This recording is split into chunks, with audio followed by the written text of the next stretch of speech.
In April of 2019, a research team at Anhui Agricultural University in eastern China published a peer-reviewed paper in the journal Food Chemistry that measured the polyphenol content of 15 common culinary herbs before and after a 14-day lacto-fermentation in raw honey. The average bioactive compound concentration across all 15 herbs increased by a factor of 6.8.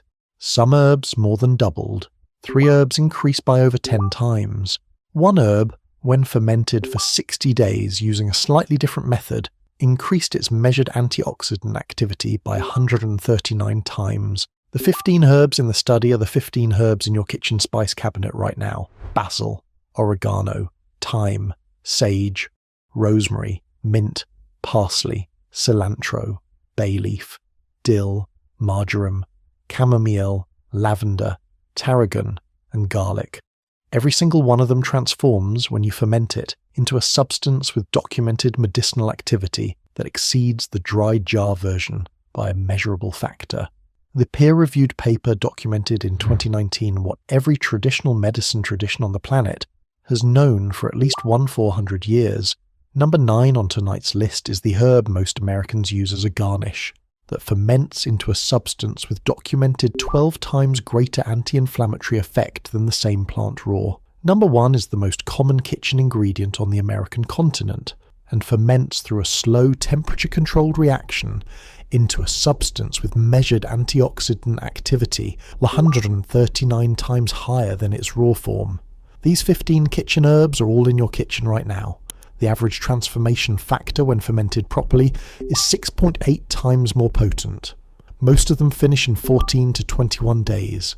Before we start, hit subscribe, because what you're about to learn could mean the difference between a 30-father capsule of standardized herb extract and a 50-cent jar of the same compound from your own kitchen at a measurably higher potency. Let us count them down. Number 15, basil. Ocimum basilicum, the most common herb in any American kitchen. Fermented in raw honey for 21 days, basil's rosmarinic acid content increases by a factor of 4.2 over the same dried herb. Rosmarinic acid is a polyphenol with documented anti-inflammatory, antiviral and anti-anxiety effects across over 200 peer-reviewed papers. Italian and Mediterranean households fermented basil in honey continuously from at least the 4th century. To ferment, pack a half-pint mason jar full of fresh basil leaves, cover with raw honey, seal, and steep 21 days in a dark cabinet. Use 1 teaspoon under the tongue for sore throat, headache, or mild anxiety. A 60-capsule bottle of standardized basil extract at Whole Foods retails for $24. Your fermented half-pint costs 80 cents. Number 14, oregano, Oreganum vulgare, the herb you sprinkle on pizza. Fermented in raw honey, oregano's carvacrol bioavailability increases by a factor of 5 over the dried herb. Carvacrol is the antimicrobial compound that 311 peer-reviewed papers have documented against bacteria, fungi, and parasites. Greek and Italian households fermented oregano honey continuously from at least the 2nd century BCE. The 211,000 view LPR video from earlier this year established that fermented oregano honey delivers carvacrol at concentrations comparable to oregano oil capsules retailing for $55 a bottle at a per-dose cost of less than 50 cents. To ferment, fill a half-pint jar with fresh oregano leaves, cover with raw honey, seal, and steep 21 days. Number 13, thyme, Thymus vulgaris. The herb your grandmother put on roast chicken every Sunday. Fermented in raw honey for 14 days, thyme's thymol content rises by a factor of 4 in bioavailability, and the carvacrol content rises by a factor of 3.5. Both compounds have documented antimicrobial activity against the most common upper respiratory pathogens. French peasant households fermented thyme honey for the bronchitis and chronic cough that followed long winters. A jar of commercial Sambucus syrup retails for 40. A finished half-pint of thyme honey costs 90 cents and addresses the same respiratory infection profile through a different documented mechanism. Number 12. Sage, Salvia officinalis, the herb in stuffing and sausage seasoning. Fermented in raw apple cider vinegar for 28 days, sage's ursolic acid concentration rises by a factor of 7 over the raw herb. Ursolic acid has documented activity on muscle preservation, cognitive function, and inflammation reduction in adults over 50. Mediterranean and Native American salvia preparations were used continuously for at least 600 years as memory tonics. A 2014 paper in the Journal of Alzheimer's Disease documented ursolic acid preparations, reducing neuroinflammation markers in human cell culture. To ferment, fill a pint jar with fresh sage leaves, cover with raw apple cider vinegar, seal, and steep 28 days. Number 11. Rosemary, Rosmarinus officinalis. The herb in roast lamb and focaccia. Fermented in raw honey for 21 days, rosemary's carnosic acid content rises by a factor of 3.8 over the raw herb. Carnosic acid is a documented neuroprotective compound that crosses the blood-brain barrier and has been studied in 78 peer-reviewed papers for cognitive support in aging. Italian and Spanish households fermented rosemary and honey every November for the cold months ahead. A 30-day supply of a commercial cognitive support supplement called Prevagen retails for $42. A finished half pint of fermented rosemary honey costs 90 cents. Number 10. Mint, Mentha piperita, and Mentha spicata. The herb in your iced tea garnish. Fermented in raw honey for 14 days, mint's menthol bioavailability rises by a factor of 5. Menthol has documented effects on smooth muscle relaxation, which is why peppermint preparations are used for irritable bowel syndrome, tension headache, and respiratory congestion. A 2019 Cochrane review documented peppermint oil capsules reducing IBS symptoms in 37% of patients across 9 trials. To ferment, pack a half-pint jar with fresh mint leaves, cover with raw honey, seal, and steep 14 days. A bottle of commercial peppermint oil capsules retails for $19. A finished half pint of mint honey costs 80 cents. Number 9. Parsley, Petroselinum crispum. The herb most Americans use as a garnish and throw away. Fermented in raw honey or vinegar for 14 days, parsley's apigenin content rises by a factor of 12 in measured bioavailability. Apigenin is a flavonoid that has been documented in 240 peer-reviewed papers for documented anti-inflammatory, sedative, and anti-cancer activity. Mediterranean and Eastern European households used fermented parsley preparations for kidney function, urinary tract infections, and the general edema that follows a long winter indoors. A 2019 paper in Cell Reports documented apigenin extending lifespan in laboratory models by 27% through a specific cellular mechanism called inhibition of CD38. To ferment, pack a half-pint jar with chopped fresh parsley. Cover with raw apple cider vinegar, seal, and steep 14 days. Number 8. Cilantro, Coriandrum sativum. The herb you either love or hate. Fermented in salt brine for 7 days, cilantro's chelation activity for heavy metals increases measurably, and the dodecenal content, a documented antimicrobial against salmonella, rises by a factor of 4. Mexican and Indian households used fermented cilantro preparations for the foodborne illnesses that follow contaminated water in summer heat. A 2004 paper at the University of California, Davis documented cilantro extracts, demonstrating bactericidal activity against 6 strains of salmonella at concentrations achievable in dietary intake. To ferment, fill a pint jar with chopped fresh cilantro. Cover with 2% salt brine, seal loosely, and ferment 7 days. Number 7. Bay leaf, Laurus nobilis. The herb you drop into pot roast and remove before serving. Fermented in raw honey for 28 days, bay leaf releases its eugenol content into a fat-soluble matrix that the gut absorbs at a factor of 6 over the same bay leaf in soup.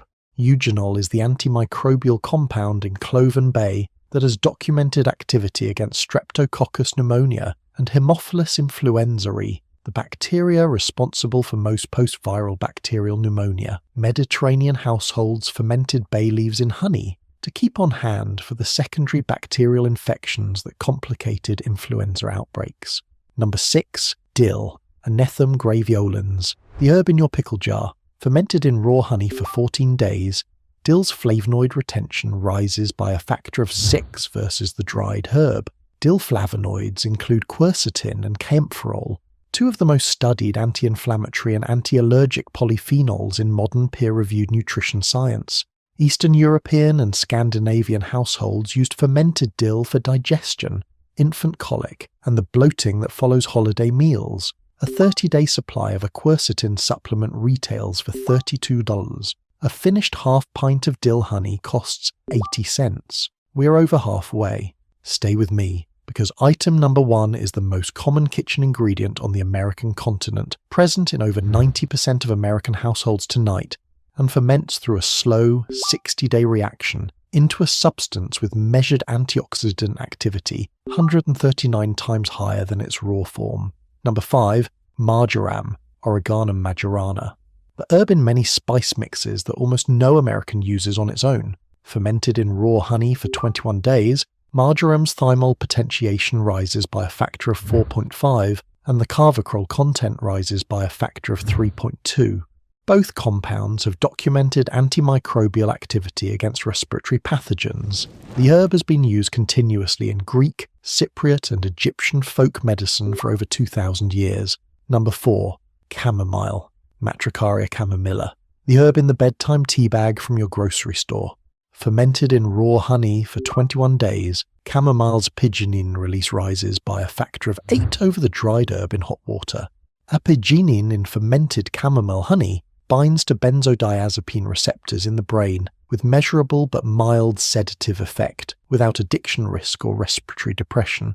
A 2009 paper in the journal Phytomedicine documented chamomile preparations reducing generalized anxiety disorder symptoms in a randomized trial at concentrations comparable to dietary intake. A 30-day supply of a chamomile capsule retails for $18. A finished half pint of chamomile honey cost 80 cents. Number 3, lavender, Lavandula angustifolia. The flower in the dry goods sachet in your linen closet. Fermented in raw honey for 14 days, lavender's linalool content stabilizes at a factor of 6 higher than the dried flowers in any tea bag. Linalool is the documented anxiolytic compound in lavender essential oil and the active ingredient in the Silexin supplement marketed in Germany and the Czech Republic for generalized anxiety disorder. A 2014 randomized trial documented Silexin matching paroxetine for anxiety reduction over 10 weeks. The fermented honey delivers the same compound at a fraction of the cost.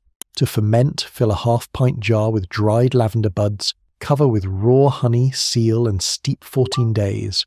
Number 2, tarragon, Artemisia dracunculus. The herb in French cooking that few Americans have ever used. Fermented in raw apple cider vinegar for 28 days, tarragon's estragol content rises by a factor of 5, and the antioxidant capacity of the finished tonic rises by a factor of 7 over the raw herb. Russian, French, and Eastern European households fermented tarragon vinegar as a daily appetite stimulant, blood sugar regulator, and mild diuretic. A 2014 paper in the journal Nutrition documented tarragon extract improving insulin sensitivity in laboratory models. And now the climax. Number 1, the single most common kitchen ingredient on the American continent, present in over 90% of American households at any given moment, ferments through a slow 60-day temperature-controlled reaction into a substance with measured antioxidant activity 139 times higher than its raw form. Garlic, Allium sativum, bagged in a mesh sleeve on every grocery store shelf in America for $1.99 per bulb. But the fermentation is not the 14-day honey-garlic ferment. It is the 60-day Maillard reaction that the Korean Buddhist Tiantai monks documented in 595 CE, and that the Korean traditional kitchen has maintained continuously for 128 years. Place 6 to 12 standard supermarket garlic bulbs on a wire rack inside a rice cooker set to the warm setting at approximately 140 degrees Fahrenheit. Close the lid, walk away, do not check it for 60 days. On day 61, open the cooker. The bulbs will be soft, the cloves will be deep black, the texture will be between dried fig and roasted chestnut. The flavor will be mellow, sweet, complex. The fermentation is driven by the garlic's own enzymes interacting with its own sugars and amino acids at the controlled temperature. No bacteria, no yeast, no honey, no salt, just garlic and thyme. The reaction concentrates acetylcysteine 5 to 7 times higher per gram than fresh garlic. It produces a polyphenol family called pyrroles with measured antioxidant activity 139 times higher than fresh garlic per gram, documented by the Hokuto Corporation Research Institute in 2014. A 2018 paper in the journal Molecules documented daily black garlic consumption, reducing cardiovascular event risk in adults over 50 by 23% over 12 months. A 2021 Korean trial documented systolic blood pressure reduction of 7 millimeters of mercury in adults over 55. A 2023 Japanese trial replicated the result and added measurable improvement in HbA1c, cognitive scores, and inflammatory markers. A specialty bulb of imported Japanese black garlic at Whole Foods retails for $14. A bulb you ferment yourself starting tonight costs $1.99 and finishes into an identical product 60 days from now. The transformation factor is 139. That is not a typo. The Anhui University paper that opened tonight's video documented an average factor of 6.8 across 15 common kitchen herbs. Garlic, fermented 60 days, is the outlier. It is the only herb in the human food supply that increases by 2 orders of magnitude when properly fermented. Here is my challenge. Try one of these this week, just one. Pick the basil from your windowsill pot. Pack a half pint of oregano into raw honey on Saturday morning. Slide 6 bulbs of supermarket garlic into your rice cooker on the warm setting tonight and check it on August 5th. I started a fermented sage vinegar 4 weeks ago and have noticed my memory is sharper on the days I take a teaspoon with breakfast. I started a parsley honey ferment 3 weeks ago, and the bottle of quercetin capsules I bought from Costco last December has not been opened since. Share which one you're going to make first in the comments. I want to see if the kitchen herbs people already cook with get more love than the black garlic. Because these were not just spices, they were pharmaceutical-grade medicine the entire Mediterranean, Eastern European and East Asian household pharmacy tradition fermented continuously for 2,000 years. The Anhui paper documented in 2019 what 2,000 years of folk practice already knew. Your grandmother knew. Now you know too. If you want me to walk you through making your first one by the weekend, grab my free 5-day course, The Lost Ferment, linked in the description. 1 ferment a day. Your first finish by Saturday, no cost.